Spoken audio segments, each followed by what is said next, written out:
Hi, I'm Tawny, and this is the story of how a school bus named Oliver became my home and changed my life. In 2014, I left a career in nursing to return to my passion, personal training. My husband and I built a gym in our backyard garage, simply hoping to make enough to make ends meet. But before a year was out, we'd outgrown it and we had to move to a large commercial space. But 4 years of constant grind later, I started to experience a pretty serious burnout when some health issues developed, and I knew I needed a change of pace. So we bought an old school bus and spent a year turning it into a tiny home, with the idea of downsizing our entire life to something simpler and easier to manage. We worked on the bus and the gym between clients because that's the only time we had. Every day was train, workout, build bus, repeat. When we finally finished, we shut the doors on our gym, said goodbye to our members, and hit the road. For 5 years, we traveled, going from Alaska to Mexico and everywhere between, funding our travels with online jobs we worked remotely. I have so many moments, good and bad, I'll remember forever, like when we blew a tire going 75 down the highway.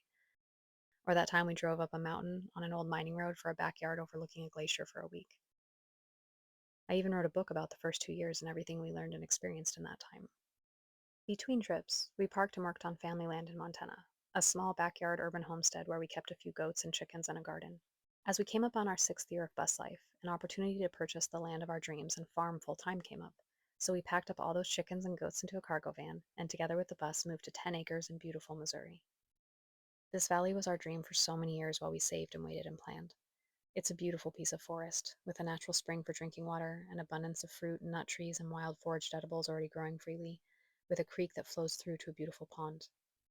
There were a few pre existing structures, but the first year was one of nonstop work to once again build a new dream from scratch. Barns for the animals, water catchment systems, a greenhouse and gardens, an orchard. The to do list never really ends around here, but every day feels like a job well done when we fall into bed. Our goal is to work with the land to create something sustainable, a food forest and small scale farm based on permaculture principles, where everything works in a giant circle to support and nurture the rest.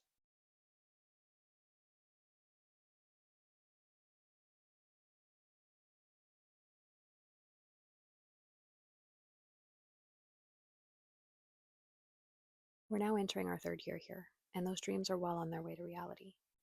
This year we continued building and planting, added some new faces to the crew, started work toward becoming a certified wildlife habitat, and turned a shed into a tiny home for friends and family to be able to visit.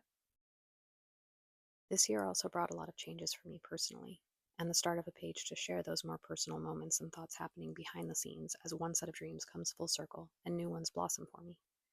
If you'd like to watch the next chapter, the one that's unfolded quietly behind the scenes of since we woke up and is now ready to bloom alongside it, you can also follow me on my new personal page.